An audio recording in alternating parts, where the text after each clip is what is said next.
দর্শক কখনো আসলে মানে বন্ধু বান্ধব কাউকে কখনো বিশ্বাস করেন না, মানে বিশ্বাস করলে নিজেরে শেষ করে দিবে, কারণ ভিতরে ঢুকে আপনার বুকের মধ্যে এমন ভাই মারবো কখনো বুঝতে পারবেন না। আমার ছেলে শখ করে এই বাইকটা কিনছে, কেনার পর গ্রামে কিনছে, আমার বাইক থেকে কিনে এটা গ্রাম থেকে নিয়ে আসছে, আসার পর থেকে কয়েকজন ছেলে মিলে মানে গাড়িটা চালালো।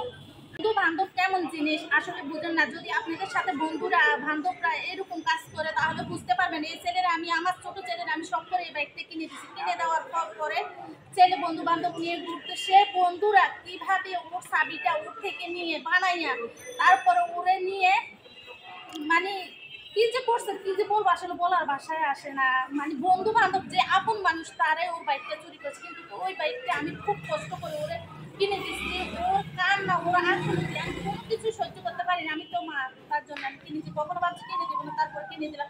দেওয়ার পর যে আসলে বন্ধুর এত বড় ক্ষতি করতে পারে তার মানে ভাবলো অবাক হয়ে যায় যে আমার ছেলের এত মানে আন্তরিকতার বন্ধু, এত মনের মতন বন্ধু কিভাবে ওর বাইকটা চুরি করে নিয়ে গেল। মানে বলার বাহিরে ওর এত পছন্দের জিনিসটা যে চুরি করে নিয়ে গেল। নেওয়ার আমি 3 দিনের পরে শুক্রবারে নিয়ে গেছে, রোববারে আমি আসরের দিকে বাইক ফিরে পাই। তাও কিভাবে তারা চুরি করলো এগুলো যদি আসলে আপনাদের কাছে বলি মানে শেষ হইতো না। আর এগুলো শুনলে আপনাদের মানে গায়ের পশম কাটা দিয়ে যাবো, যে যখন আমি দেখছি তাদেরকে যে তারা চুরি করছে তখন আসলে আমি বিশ্বাস করার মতন না যে তারা কিভাবে আমার ছেলের শখের বাইকটা চুরি করে নিল। কারণ নেওয়ার পর পর 3টা দিন চলে গেছে। আমার আসলে কিভাবে যে দিন গেছে আমার চোখের পানি জড়াইতে জড়াইতে, ছেলে চোখের পানি জড়াইতে জড়াইতে একদম অবস্থা খারাপ।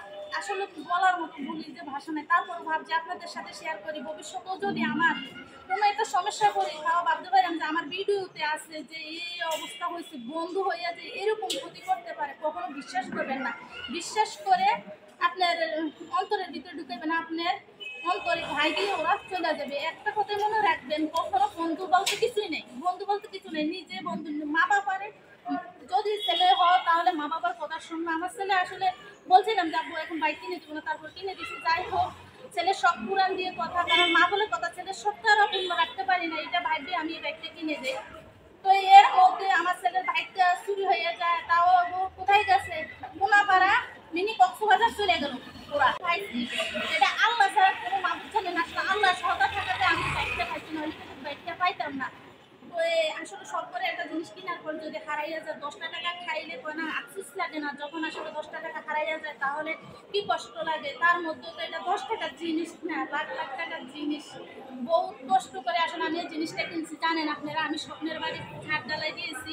ছাদ ডালাই দেওয়ার সময় আসলে আমার কিছু আমি সমস্যা পড়ে যাই, তার মধ্যে ছেলের মানে আবদার একটা বাইক কিনে দিতাম, আমাকে একটা বাইক কিনে দাও। তার মধ্যে আমি যেমনি হোক কষ্ট করে হলে আমার ছেলের আমি এই বাইকটা কিনে দিলাম।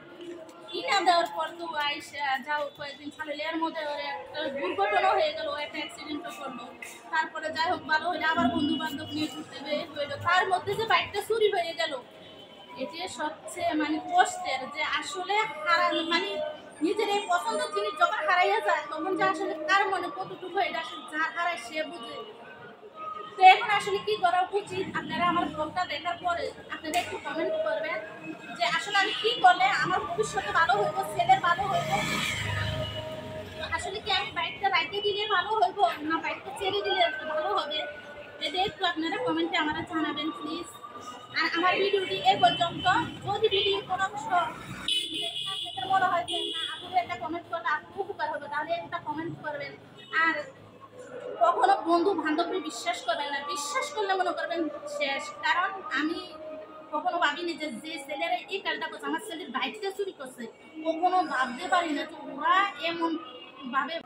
পুরাটা বাইকের আসলে ছবি দিলাম, কারণ আসলে মিনাসের আব্বু কিন্তু খুব কষ্ট নিছে বাইকটা হারানোর পর থেকে। ওনার মনে যে অনেক কষ্ট ছিল, যে কষ্টগুলো আসলে আমি বলেও বুঝাইতে পারবো না। কারণ একদম নতুন বাইক, আমার ছোট ভাই বাইকটা বিক্রি করছে আর আমি বাইকটা কিনে নিয়ে আসলাম। এই গ্রাম থেকে কুমিল্লা থেকে কিন্তু আমি গাড়িটা কিনে নিয়ে আসছি। কিন্তু ওরা যে এভাবে মানে এরকম চুরি করবে আসলে কখনো ধারণা করতে পারিনি। চাবিটা নিয়ে চাবিটা ভাঙাইয়ে ফেলছে। আমি তো স্বপ্ন ধারণা কিনে দিনে 5টা বাজে চুরি হয়েছে এই বাইকটা, কিভাবে যে চুরি হলো আল্লাহ ছাড়া মানে কেউ জানে না। যখন ছেলে আসে সন্ধ্যার দিকে বলছে আমার বাইকটা হারাইয়া গেছে, তখন যে আমার কেমন কষ্ট লাগছে আসলে, যার কিছু হারায় সে বুঝে। তো বলি বলে তো দর্শক একটু সতর্ক হইবা। আর সব ছেলেদেরকে বলি বাবা মা যেটা বলে সেটা শুনতে চেষ্টা করবা, আর নিজের জিনিস সবসময় নিজে খেয়াল রাখা। আমাকে গেল তো যাই হোক, আল্লাহ যদি তাদেরকে হেদায়েত করে, নাইলে আর হেদায়েত করার লোক নাই। যেমন পোলাপানি চুরি করছে দেখলে আপনারা একবারে মানে ভাবতে পারবেন না। কারণ তারপরও আমি তাদেরকে দেখাচ্ছি না, দেখি কি হয়। আজকে বসবে, বসার পর দেখি ওরা কিভাবে মিলিয়ে দেয়। চোরটা ধরার পর ওরা তো বলে না, অন্য একজনে আমার এই চোরটা ধরিয়ে দিয়েছে। তো ওই ছেলেরে আমি অসংখ্য ধন্যবাদ আমার জিনিসটা, হারানো জিনিস ফিরে পাওয়ার জন্য। আর একটু কথা আসলে আপনাদেরকে জানাইয়া রাখি, যে নাকি বাইকটা চুরি করছে সে নিয়ে কিন্তু বাইকটা রেখে দেয়নি, বাইকটা কিন্তু বিক্রি করে দিচ্ছে। তো আসলে আমাদের ভাগ্য আছে, আসলে আমাদের হক জিনিস এই জন্য মনে হয় পাইছি, যে কিন্তু বাইকটা কিনছে সে আবার ওই যার থেকে কিনছে ওরে এখানে অনেক কিছু হয়ে গেছে। এতটুকু বলি যে বাইকটা বিক্রি হয়ে গেছে, তারপরও আমার ভাগ্য ছিল বাইকটা আমি পাইছি। তো আল্লাহ আমার আসলে ভাগ্যটা ভালো রাখার কারণে আমি পাইছি, এতটুকু বললাম।